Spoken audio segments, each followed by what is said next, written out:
A few of my students came to me and they asked one simple question. It's like, what does his day-to-day as the leader of opposition look like? So can you tell them what exactly do you do in that role?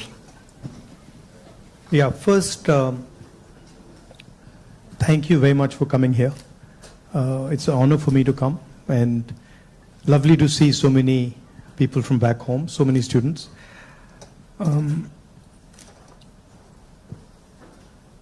See,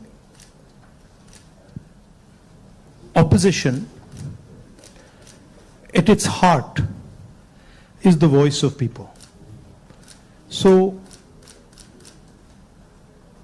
if you have parliament, of course, there's a whole sequence of events that go on, but what you're generally thinking about is where and how can I raise issues of the people of India. And you're thinking from a individual perspective, and you're also thinking from a group perspective, you're thinking from a industry perspective, you're thinking from a farmer perspective, and the important thing is that you do it sensitively and after listening and understanding carefully. So very often,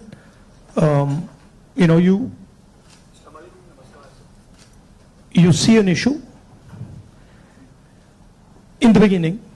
When you're new to politics, you see an issue and you're like, oh, that's what the issue is. But when you go into a little bit of detail, you realize that there is nuance and complexity. So understanding that nuance and then planning your day according to that, that's how it generally works. Parliament, of course, you go there in the morning and then it's like a war. You go in and then you fight. It's a pleasant war. It's reasonably fun at times. It can get nasty also, but it's a war of ideas, war of words, and we are trying to put our point of view across, and the government is trying to suppress our point of view. So that's how that works. And then there are a lot of people who come and see you, different types of people, party people, business people, farmers, these type of delegations. So you're constantly listening to what they're saying. So you just mentioned that you look at issues in a certain way differently. Now, thinking about your career as a politician, the first time you got elected and this time, has there been a change in the way you look at these issues and your mind thinks differently about how to go about them? Quite differently. Now, I'm coming to the conclusion that listening is much more important than speaking, right? And listening doesn't just mean that I come there and I listen to you. That's not listening. That somebody you're talking to me and I'm looking at you and I'm hearing what you're saying, but I'm not listening. Listening is a completely different thing. Listening is putting myself in your position. So if you're a farmer, going into the person's life, going into the person's day-to-day life, and then understanding what he's trying to tell you. So listening is fundamental. And then understanding the deeper dynamics. So you then are not just swimming around on the surface, you're raising fundamental issues, and you don't go raising every single issue. You focus clearly and you're like, okay, this is important, I got to raise this. This is something important, I got to fight for this. This is something important, I got to fight. So you choose your battles much more carefully. I think you hit it on the head, that prioritization. So, very good definition of political strategy or business strategy. Understand clearly what you don't want to do. So don't sit there doing 50, 100 different things. Understand clearly, जो नहीं करना है, उसको पहले समझो, परे कर दो. And then उसमें से 3-4 चीजें निकलेंगी, and then that's what you got to focus on. Well, I think go back to the students, that's what we talk about. So this time you're hearing from Mr. Gandhi himself about prioritization. Now, a few things that you mentioned takes me back a few months. A very unprecedented event happened in terms of the yatra. Personally, for me, a 30-minute walk on the treadmill, you can see 4,000 kilometers and connecting with people in a very different way. How has that changed your perception about people, and how has it helped you connect with people differently? See, the first question to ask is, why were we walking 4,000 kilometers? Right? You know, it's what created the need for us to do this? And the reason is that all avenues of communication in India were shut. Every single avenue, no matter what we did, it was all shut. We spoke in Parliament, that's not televised. We go to the media, they don't pick up what we say. We even go with documents to the legal system, nothing happens. So, all our avenues were shut. And for a long time, we literally couldn't understand how to communicate. And then suddenly we hit upon the idea कि भाई अगर media आपको लोगों के पास नहीं ले जा रहा, इंस्टीट्यूशनल सिस्टम आपको लोगों के पास नहीं ले जा रहा, तो फिर डायरेक्टली चले जाओ. And then what better way to go directly than to literally go walking across the country? And so that's what we did. And I must tell you, in the beginning itself, I had a little bit of a knee problem. So 3-4 days into it, I was like, "Ye kya kar diya?" I was like, you know, because you get up in the morning, I go running, and so you get up in the morning and you say, "Okay, I'm going to go run 10 kilometers," and you're like, "ठीक है," and then you get up in the morning and you say, "I got to walk 4,000." It's a completely different paradigm, you know. So there was moments of that, okay, this is quite a big thing. But it went surprisingly easy. It was not difficult at all. And it fundamentally changed the way I think about my work. I would say that it completely changed how I view politics, how I view our people, how I communicate with our people, how I listen to people, and not just me. There were many people involved in the yatra, and all of us.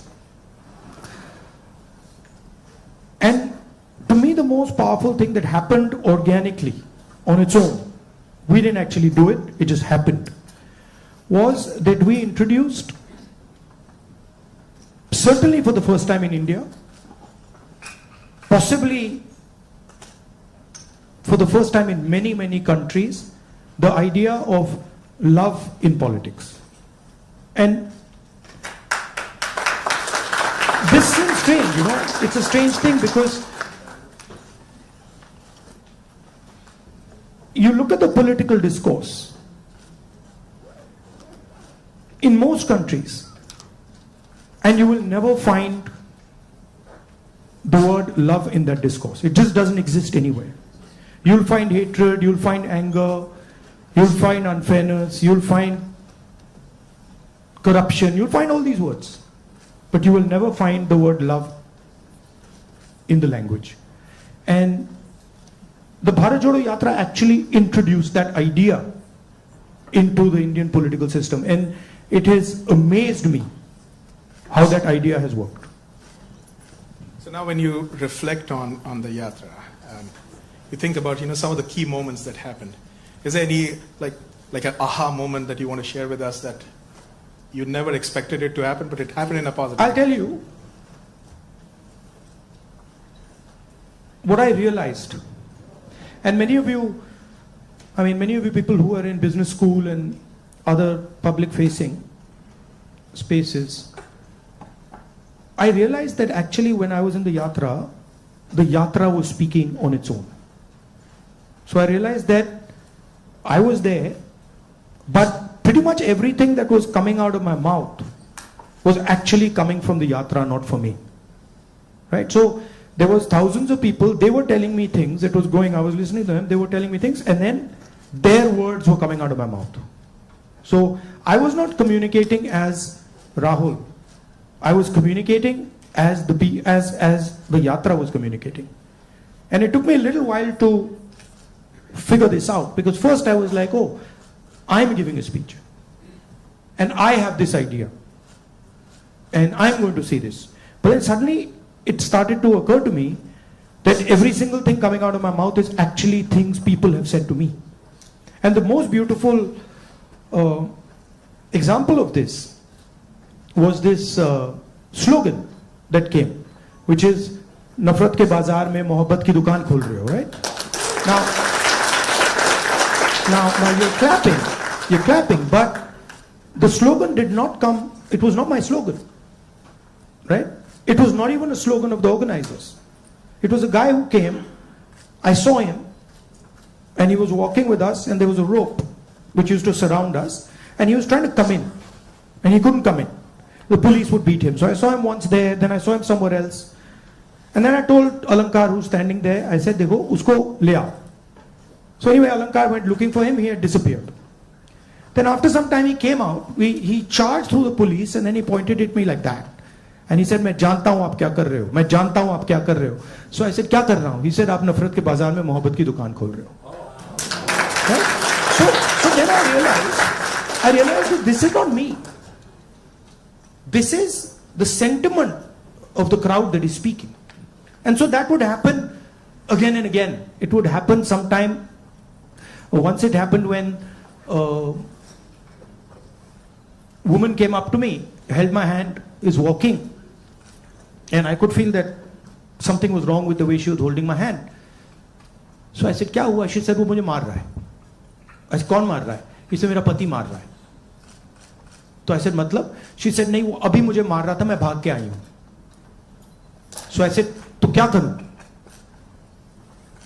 तो I said, police वालों को बताएं? She said, नहीं, police वालों को मत बताओ. I said, क्यों? She said, और मारेगा. Now, that's a sentiment of thousands and thousands. I realize that's a sentiment of thousands and thousands of women. That they're being mistreated, they're being treated violently, but they can't say anything. It's hidden. Right? So now when I'm speaking to you right now, I'm saying these things to you, it's not me. It's that girl who's saying it to you. I just transmitted it.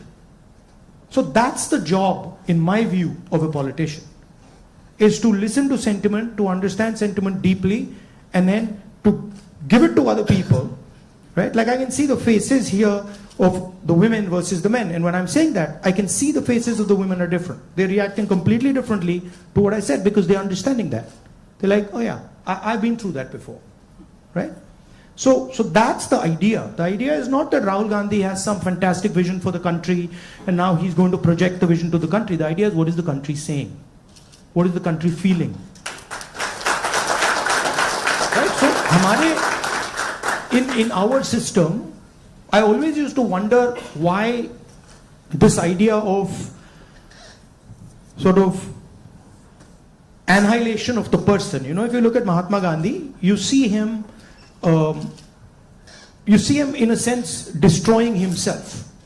You know, when he's in university, if you see his pictures, they're very nice suit, very nice hair combed, and then slowly you start to see that those things start to fall away. His clothes fall away, his fancy suits fall away, everything falls away. So there's a sort of almost a destruction of the person taking place.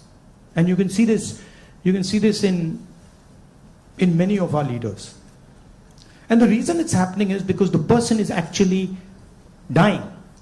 And the voice of other people is taking over, right? I don't know, I'll give you an example. Do you know what devta means in the term devta? Do you know what it means? Yes. No. No, it doesn't mean God. The deity. No, it doesn't mean the deity. So devta in India actually means a person whose internal feelings are exactly the same as his external expression. Meaning he is a completely transparent being. Right? It does not mean God. So if this person tells me every single thing that he believes or he thinks, and he tells it to me, that's the definition of Devta. Right? It's the idea that you destroy yourself. Right? So to me, that is interesting about our politics. How do you suppress your own ideas? Right? How do you suppress your own fear, or how do you suppress your own greed, or how do you suppress your own ambition and absorb other people's fear, other people's ambition? I think before we go to the next question, this needs a big, big round of applause. So you just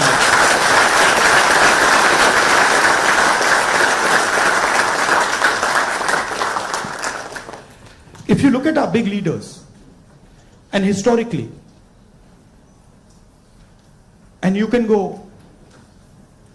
see extreme, so you can see a Buddha who's extreme, you can see Bhagwan Ram, same thing, you can see Mahatma Gandhi. The basic idea is the destruction of the identity. The basic idea is the destruction. The basic idea is the destruction of the self, right? And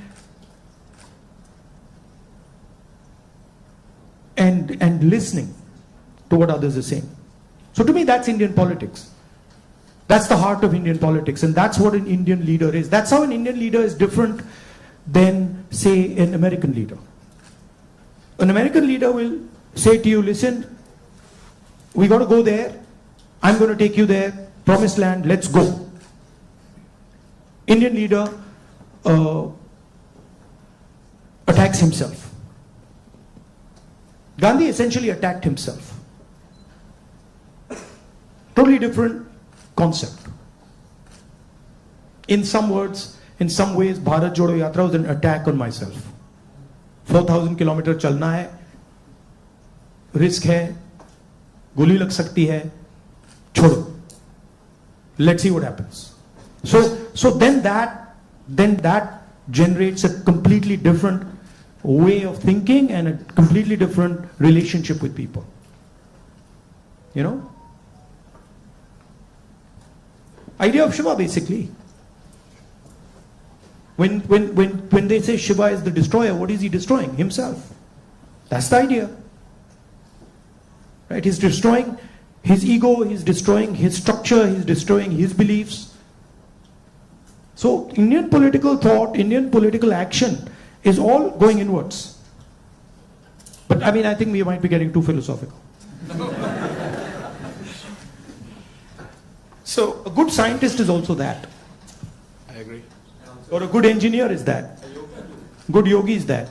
In fact, if you're good at pretty much anything, you are destroying yourself in some way. I need a pause for that. I need to pause.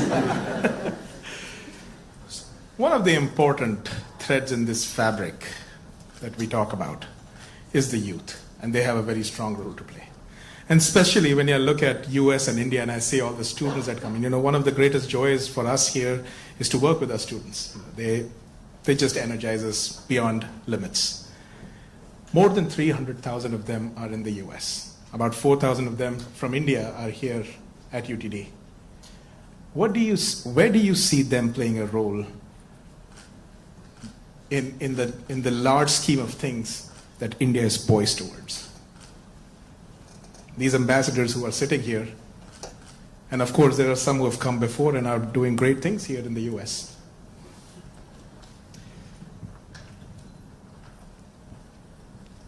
In one way, there you are a bridge between the rest of the world and India.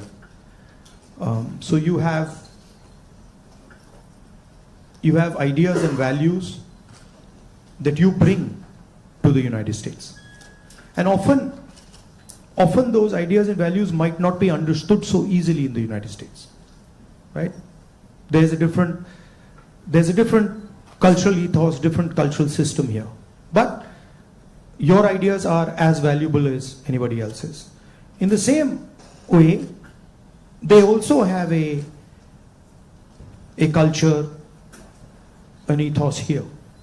Today I met some young guys just before I came here who came to the United States, not students, but people who, driving trucks and stuff like that. And they were saying to me, look, I said, what do you like about the United States? And they said that what we love about the United States is the idea of equality. That a truck driver in the United States gets respect. And as a truck driver in India, there's no way I could get respect, right? Equality is a very powerful idea. And it's an idea that can help India in huge ways. So if you take back the idea of equality, take back the idea of fairness, that's a very powerful thing. So I think you should see yourself as a bridge. And the other thing is, what I've noticed in my life is that individuals can do huge things. And often it's individuals who you don't expect are going to do big things that do it.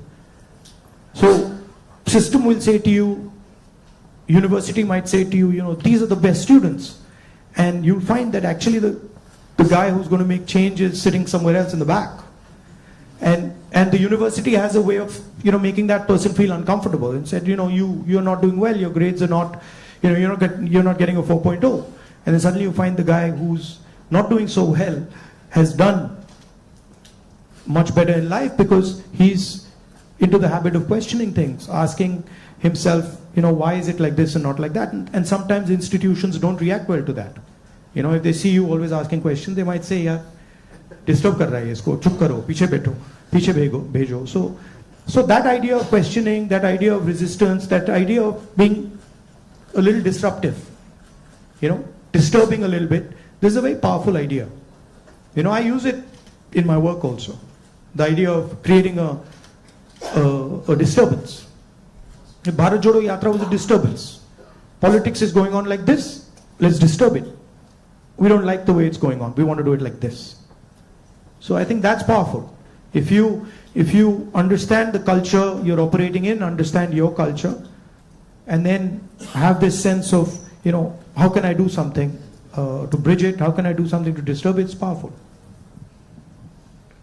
Talking about the same youth, I think the life of anybody who's young and is in some, like their 20s, the life is like a soap opera.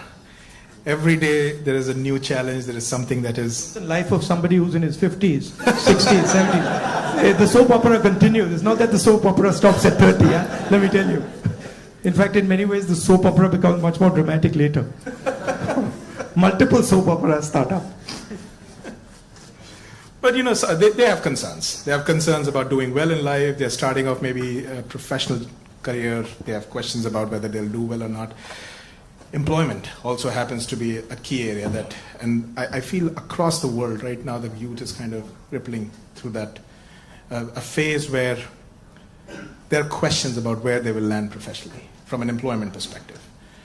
So when we connect any sentence which has the word youth and employment in the same sentence, it's a cause of worry at a lot of places at a lot of different levels. What do you have to say about employment and our youth? See, first of all, let's be clear. Not everywhere on the planet has an employment problem. Okay? The West has an employment problem. India has an employment problem. But there are many countries in the world that don't really have an employment problem. China certainly doesn't have an employment problem. Vietnam doesn't have an employment problem. So there are places on the planet that are not struggling with unemployment. There's a reason. If you look at the United States in the 1940s, 50s and 60s, they were the center of global production. Anything that was made, cars, washing machines, TVs, all made in the United States.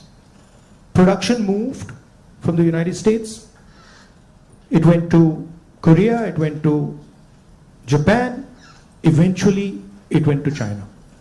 And if you look today, China is dominating global production. You go to India, you look at the phones, you look at the furniture, you look at clothes, you'll see on the back, made in China. That's a fact, right? So what has happened? The West, America, Europe, India, have given up on the idea of production. And they've handed it to China. The act of production creates jobs. What we do, what the Americans do, what the West does, is we organize consumption. Okay? Uber is organizing consumption. Okay? Foxconn is organizing production. Mahindra organizes production. Bajaj organizes production. These are the guys who create the jobs. And that is the problem. You're never going to employ India using IT, using consumption. It's not going to happen. So India has to think about the act of production and organizing production. And India has to, it's not acceptable that India simply says, okay, manufacturing, what you call manufacturing or production is going to be the preserve of the Chinese, it's going to be the preserve of the Vietnamese, it's going to be the preserve of the Bangladeshis, right? Bangladesh completely outcompetes us in textiles. Regardless of the problems they're facing right now, they wiped us off. They wiped us clean in textiles, right? So we have to reimagine how to produce in a democratic environment. Until we do that, we will face high levels of unemployment. And frankly, it's not sustainable. So you're going to see that if we carry on down this path of forgetting about manufacturing, you're going to see massive social problems coming in India and in the United States and in Europe, right? The polarization of our politics is because of this. We're getting ready to ask a few questions from the audience. Can we have the runners with the mics? But while we do that, Rahulji, in this, what you just spoke about, that even if people are fine with the way their jobs are and they're secured, we have a new challenge in the name of AI. And there's a lot of fears around that AI is going to take jobs away. Do you feel so as well? Again, see, every time you get a new technology, the argument is made that it's going to take jobs away, right? When computers first came, it's going to take jobs away. When calculators first came, it's going to take jobs away. ATMs came, it's going to take jobs away. Okay, this is a fact. Now, what happens is, it does take jobs away from some people and then transfers them to other people, right? So, I'm not of the view that jobs will vanish, but different type of jobs will be created and different types of systems will benefit more or less, right? I think, for example, the IT industry in India is going to have a real big, serious problem because of AI. But I don't really think a Bajaj making scooters is going to have such a big problem, right? So it's going to hit different people differently. It's going to take away some jobs. It's going to add some jobs. And if you're positioned properly, it's an opportunity. And if you're positioned badly, you're in trouble. I mean, I remember Mr. Vajpayee gave a speech that Indians don't need computers, right? And somebody else gave a speech that Indians don't need English. Computers created millions of jobs in India. It's a fact. So it depends. It depends how flexible you are and how well you're looking at the future. Thank you so much. We do have some folks here who would like to ask a few questions. So Can we get a mic here, please? Mr. Shroff, right here. Oh, Okay. First, let me Okay. add two questions. So first of all, thank you for the opportunity. Let's keep it to one question, please. Yeah. Yes, one question. So India has a young population. So what are your plans to modernize the education system and bridge the gap between the education system and employability? That is the first question. Let's keep it to sure. one, please. Thank you. Nimish. Should I just answer this one, or you want to get to, okay? I'll try. I think many people say that India has a skills problem. I don't think India has a skills problem. I think India has a skill respect problem. So India doesn't respect people who have skills. But I don't think there's any limit on the skills that are already available in India. Okay? Second, our education system doesn't connect with the business system. So you have a business system that is operating on its own, and you have a sort of ivory tower education system. And the education system in no way connects deeply with the skill structure of India. So I think bridging that gap, linking those two systems of skill and the education system, vocational training, I think is fundamental. I think currently huge problem in the education system is the ideological capture. So, you know,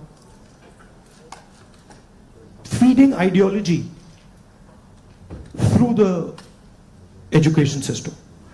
Most of our vice chancellors today are placed by the RSS.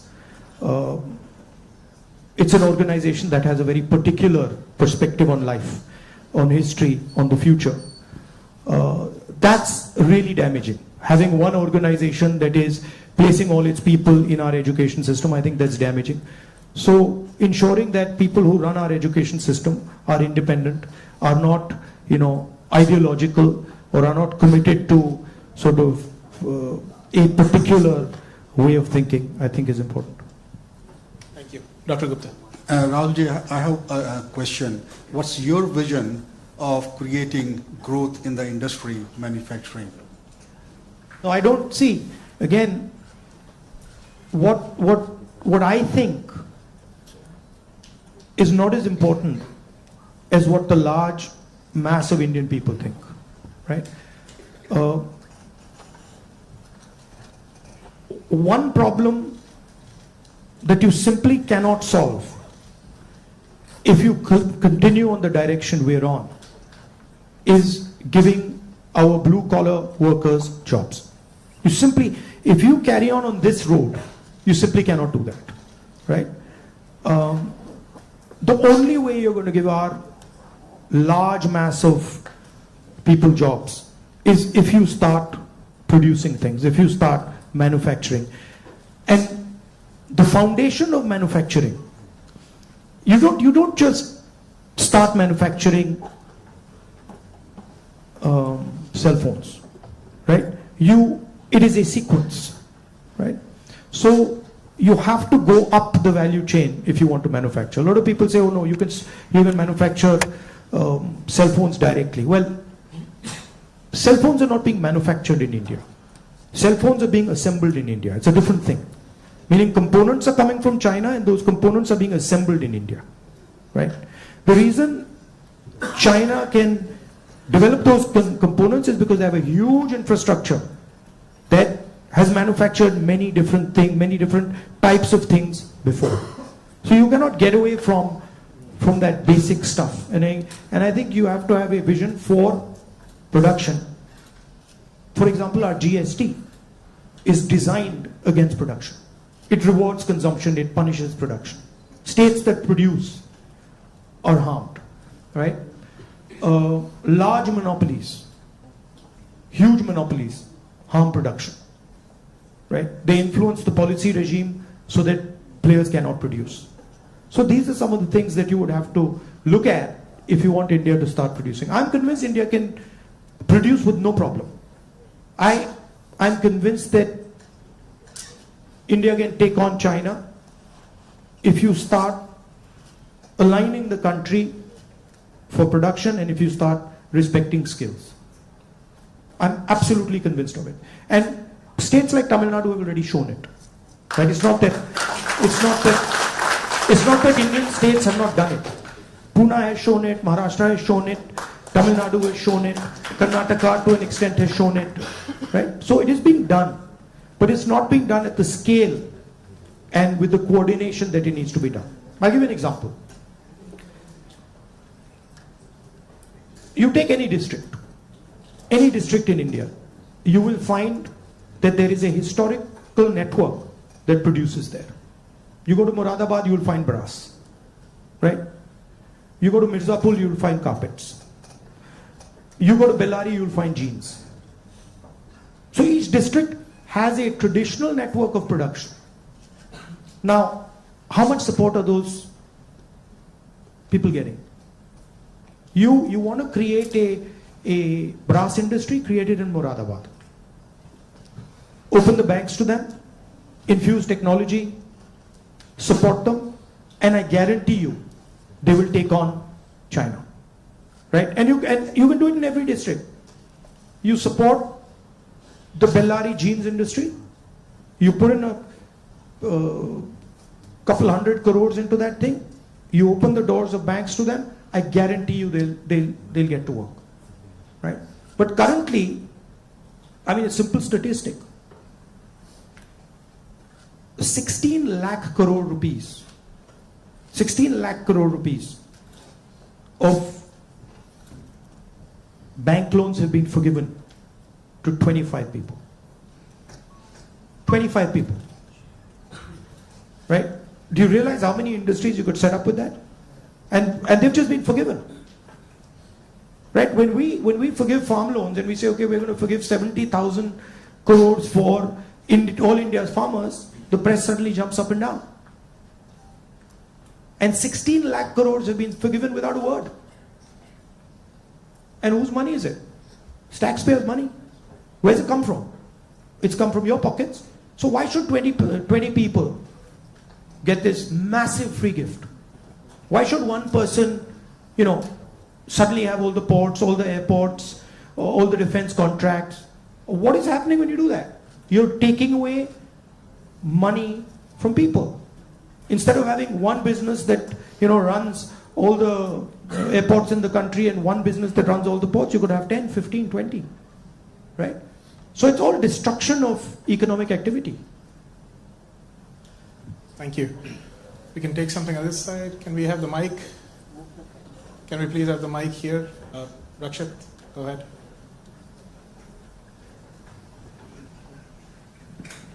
Hello, Rahulji.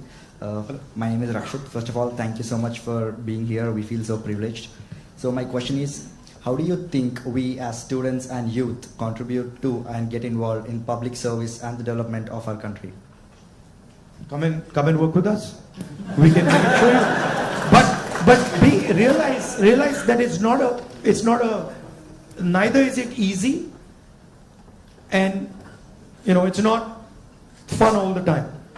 It can be unpleasant, it can be hard, but it's got its, you do get gratification from it, but it's not easy. And if any of you are interested in it, we run internships and we put people into our system and train people. Thank you. We had a question here, Mr. Shroff. Rahulji, first of all, thank you for coming here and gracing UTD with your presence. I'm a faculty and I also represent a lot of students, so I'd like to ask, for everything we look at it and say there is always something you can even do better for something that you haven't done successfully. So looking back, Bharat Jodo Yatra was so successful. Couple of things what you could have done differently if you did it now. No, look, every single thing that you do, I mean, I'm sure if we sit down and say, okay, Bharat Jodo Yatra, we could have done it better, right? There's nothing that you do that you couldn't have done better or you can't do better. And that's just how life works. And these are choices. So I don't think I've ever done anything perfect in my life. And I don't think I will ever do anything perfect in my life. But it's a learning experience, right? So you start off, you try something, doesn't work, you do it again, and then it works. Yeah. Thank you. Take another question. One thing that I didn't think was important, because of something my father said to me once, which is strange, which turns out is quite important, which is that once my father told me, look, if you work properly, you don't need to tell anybody about it. Work speaks for itself. But it's actually not true. It's a strange thing, it's not true. You've got to communicate it. And the one thing I have fundamentally changed is that earlier I would do something and I wouldn't communicate it. And now I do something and I communicate it. It's not actually my nature. My nature is actually just to do it and not communicate it. But I think it is important that you communicate. Should be a two-way traffic. Yeah.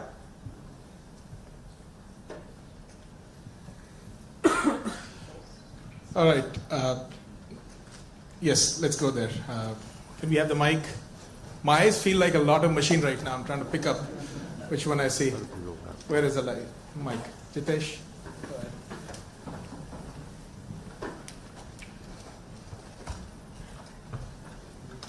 Thank you, Rahulji.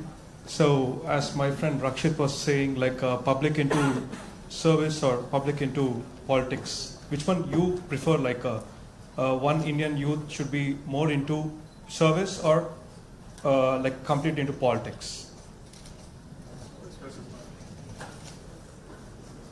Look, don't have a rigid idea of what political action is. And in the same way, don't have a rigid idea of what service is. Those two can overlap, right? Politics is much broader than fighting elections or giving speeches, right? Politics is about influencing how people think, and you can be very political and not be directly involved in the political system, right? Or you can be deeply involved in the political system and not be doing politics at all. So I don't think you should think that those are two different avenues. You should do what you like. And in what you like, you can do politics without a problem. I think we have time for another couple of questions, right? So, Dr. Mehrotra, can we have the mic here, please?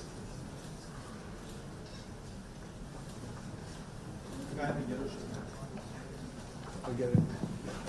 Okay. First off, thanks a lot for being here. It's a rare opportunity and we're truly grateful. To me at least, and I could be wrong here, it almost seems like there are two Indias. One that is reaping the benefits of the growth that we see, and then one that's being kind of bypassed. There's still unacceptably high number of people living in abject poverty who don't even have access to the very basic of quality education. What vision do you have to ensure that this India that's kind of been cut off at least gets some benefits, and that it's a little more equitable, the benefits of India's economic growth? There are clearly two Indias, and very small percentage of people benefit from India. The vast majority of people don't benefit from it.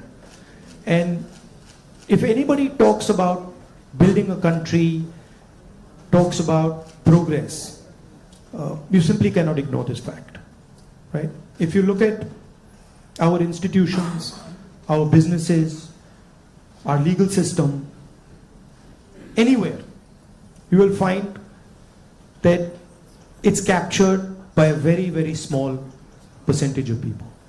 Now, one of the things that I keep saying is that in the 21st century, you need data.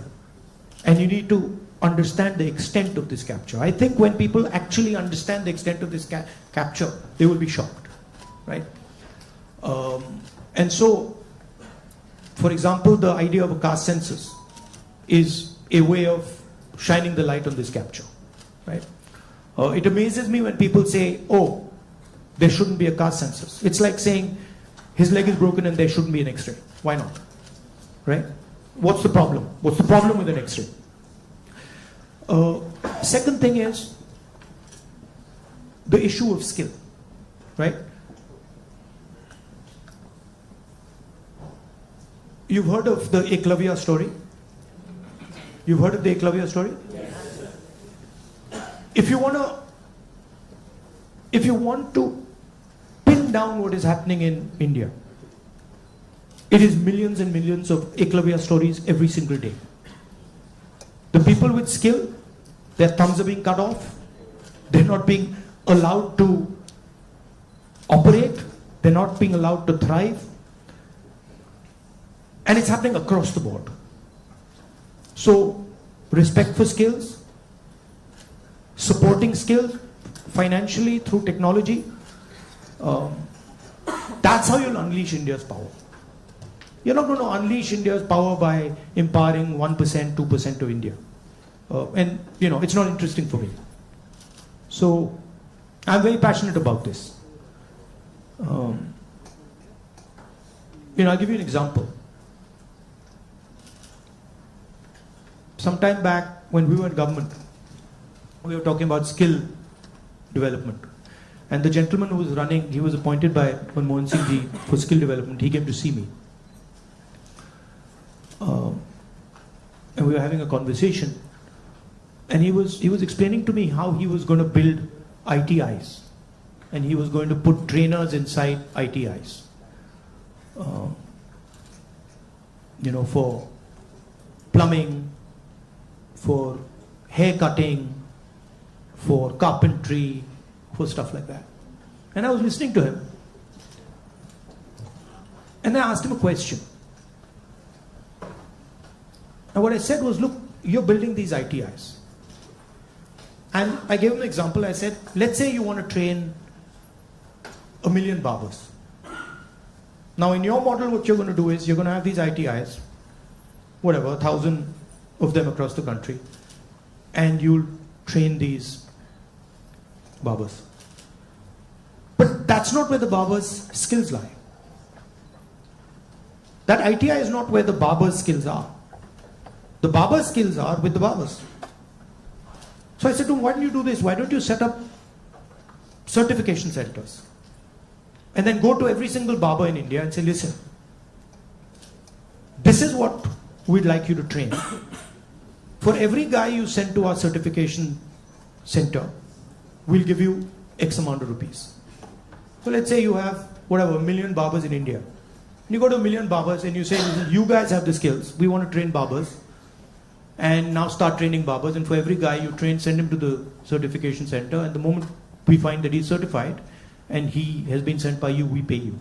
How long will it take you to 1 million barbers? 2 months? 3 months? Right? He just looked at me as if I was crazy. Right? Because for him, the skill isn't there. The skill isn't the ITI. But actually the skill is with the barbers, with the plumbers, with the carpenters. Those guys have the skill. That's the skill network. So why are you not using it to train? Just recently I was driving past Sultanpur and I walked up to this shoemaker. It was amazing because the guy says to me, I said, what's your biggest problem? He says, I've been working here for 40 years and nobody has ever respected me. So he says to me, the only man who has ever respected me is my father. Right? So I was thinking about this. And then he says to me, there was this scheme. And they said that, they've got this scheme for shoemakers. It was in Lucknow somewhere. So he says, so I, went to Lucknow.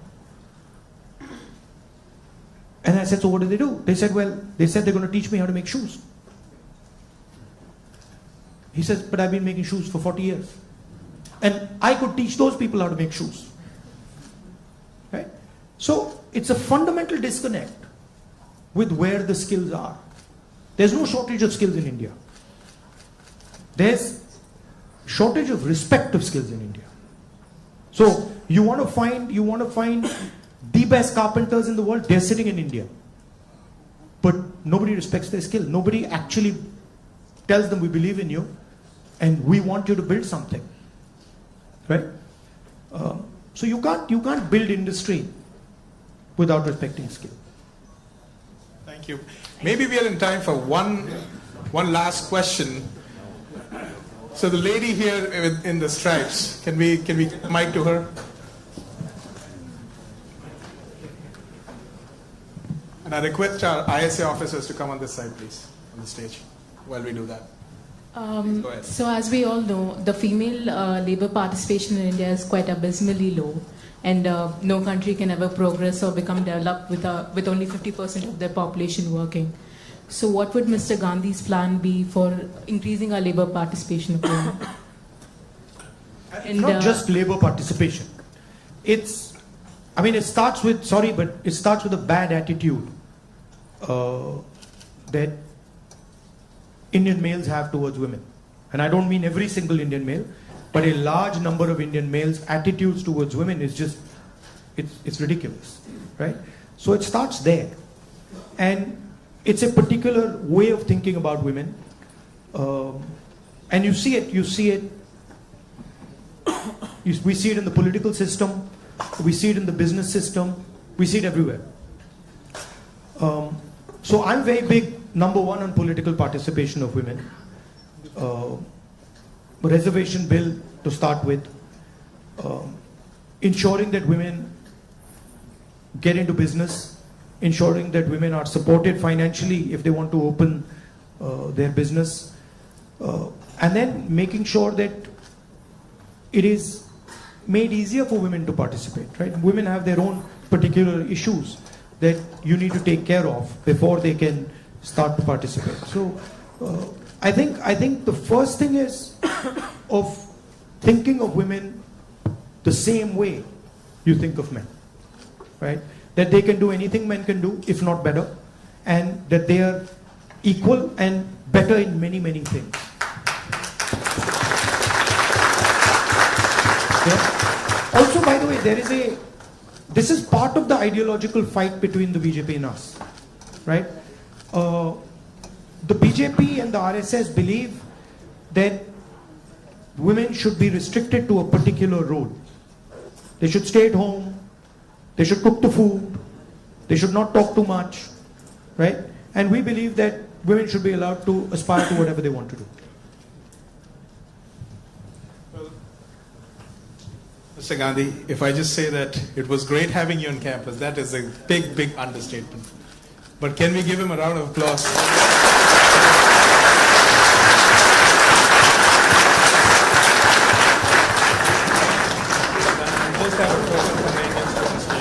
All right, at this point, folks, let's be in our places. Mr. Gandhi, once he exits the room, we can all, in an orderly fashion leave. But I would like a few of our ISA officers here, who are the organizers for the event, to just present a token to Mr. Gandhi here.